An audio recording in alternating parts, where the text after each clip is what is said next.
자, 5번하고 6번. 5번 보세요. 갑은 자신의 부동산에 관하여 을과 통정한 허위의 매매 계약에 따라 이전 등기를 해줬다.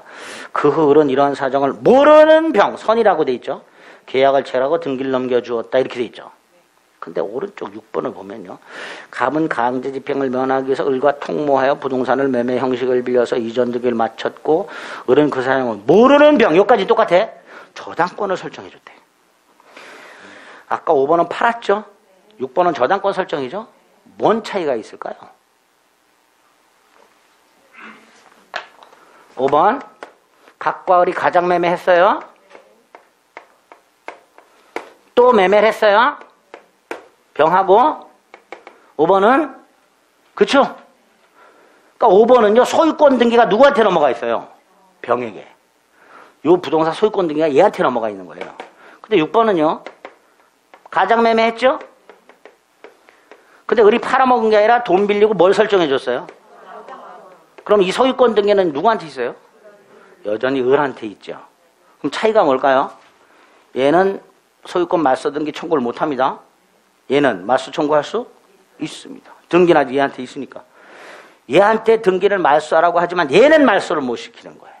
그런 차이가 있습니다. 이렇게 가장매매 형태가 제3자에게 팔아먹는 경우가 주로 나오는데 가끔 이렇게 저당권 설정해 주는 게 나오기도 합니다. 여기서 차이는 소유권 등기가 현재 누구에게 있는가. 요거는 병에게, 요거는 여전히 을에게 있는 상황입니다. 그렇죠? 그거 구별하실 수 있으면 돼요. 자, 그럼 5번으로 갑니다.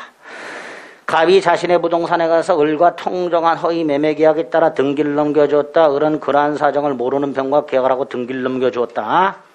자, 1. 갑을 간에는 무효라 그랬죠? 이건 무효라 그랬어요. 당연하죠. 갑이 이렇게 대금 청구할 수 있어요, 없어요? 없지요? 없어요. 원칙적으로 못하는 거예요. 뭐 매매야. 대금 내나 을이 갑에게 등기는 원래 이렇게 이행 청구 못하는 거예요. 갑과 을은 매매 계약에 따른 채무를 이행할 필요가 없다. 이렇게 되죠. 두 번째, 지금 등기가 얘한테 넘어갔죠? 소유권 등기가 선이죠? 그러니까 갑은 병에게 소유권 등기 말소를 청구할 수는 없다. 그래서 3번 병은 소유권을 취득한다. 그 다음에 4번, 얘 선이 추정되죠? 그 증명이 필요 없지? 무효 주장자 갑이 제3자의 악의를 증명하라. 그 다음에 5번, 얘는 선이기만 하면 되죠? 과실이 없어도 과실이 있어도 보호된다. 과실 유무를 묻지 않고. 그래서 앞으로 선이이기만 하면 보호되는지 선이 무과실까지 필요한지 그거 구별하셔야 돼요. 선이 무과실까지 필요한 게 몇 개 있어요. 선이 무과실까지 필요한 게 두 가지가 나중에 하죠. 나중에 말씀드릴게요. 선이 무과실까지 있어야 보호되는 게 있고 선이만으로 보호되는 게 있습니다. 지금 107조 2항, 108조 2항 같은 선의 제3자는 선이이기만 하면 보호되는 거예요. 따라서 5번 병이 선이라도 과실이 있으면 소유권을 취득하지 못한다. 땡. 병이 선이라면 과실이 있더라도 소유권을 취득한다. 반면 6번 갑이 강제집행을 면하기 위해서 을과 통모하여 부동산을 매매 형식을 빌려서 을 명의로 등기를 마쳤고 을은 사정을 모르는 병에게 저당권을 설정해주면서 돈을 빌렸다. 자, 1. 갑을 사여 매매는 무효죠. 자, 그 다음에 2번 갑은 을에게 자 꺽쇠칩니다. 진정 명의 회복을 원인으로 한 소유권 이전 등기를 청구라고 되어 있죠. 이 진정 명의 회복을 위한 소유권 이전 청구는 보세요.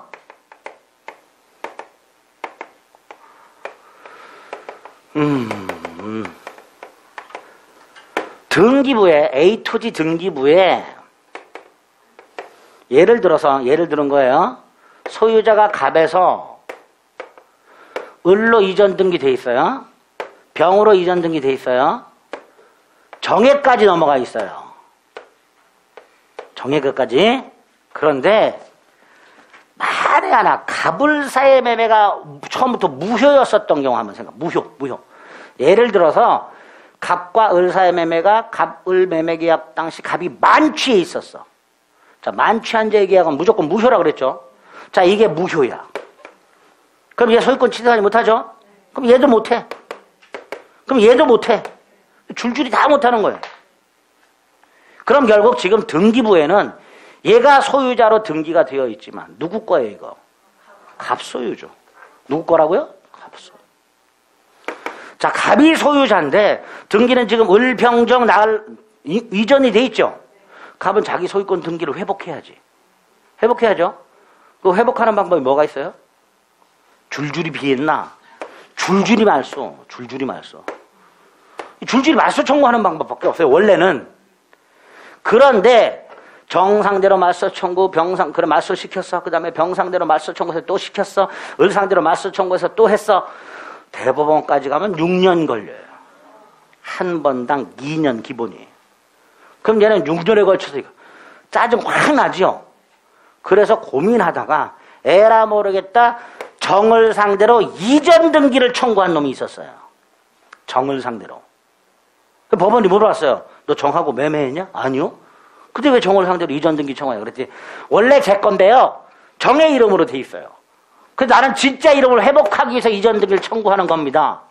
이렇게 주장을 했고 우리 대법원 오 그래? 알았어.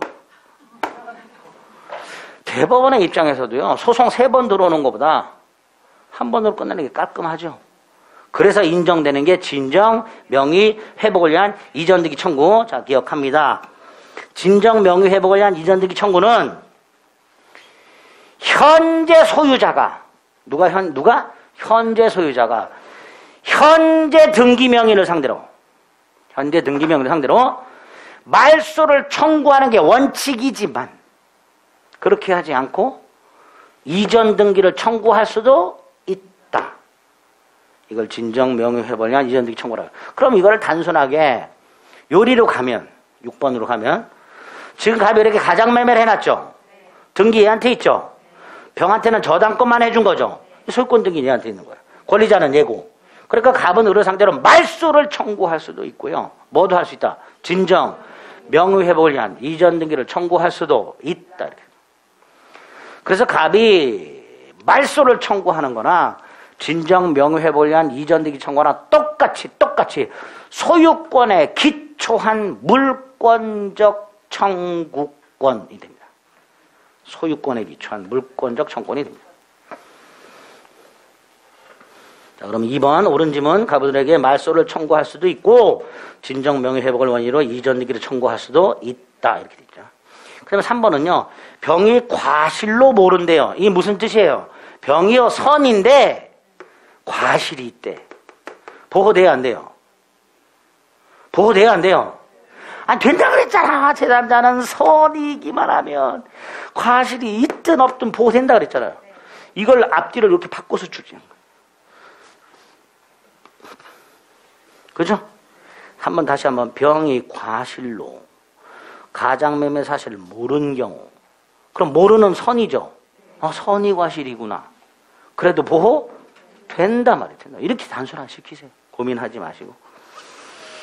자 4번 병의 저당권이 실행이 되면 보세요. 우리 돈을 빌렸잖아요. 안 갚겠지. 그럼 경매를 넣겠지. 그럼 얘 소유권 상실했지. 당연히 을에게 부당이득 반환 청구할 수 있고 손해 배상을 청구할 수도 있고. 4번이죠. 5번도 마찬가지죠.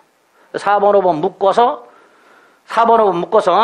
을이 병한테 팔아먹었던 선의 병에게 저당권을 설정하고 돈을 안 갚아서 병이 목적물을 경매를 넣었던 결과적으로 갑은 소유권을 상실했으니까 을에게 2가지 부당이득 반환 청구, 손해 배상을 청구할 수 있다. 자, 요 6번에서 을의 부당이득이 뭘까요? 정한테서 빌린 돈. 남의 땅을 담보로 제공하고 빌린 돈. 그거죠. 경매가 됐으니까 그거 내놓으라 할 수 있는 거죠. 그래서 가장 매도인 갑은 가장 매수인 을을 상대로 2가지 부당이득 반환 청구할 수 있고 손해 배상을 청구할 수 있다. 잊지 마세요. 네, 됐습니다. 그렇게 문제를 풀어주시면 되겠습니다.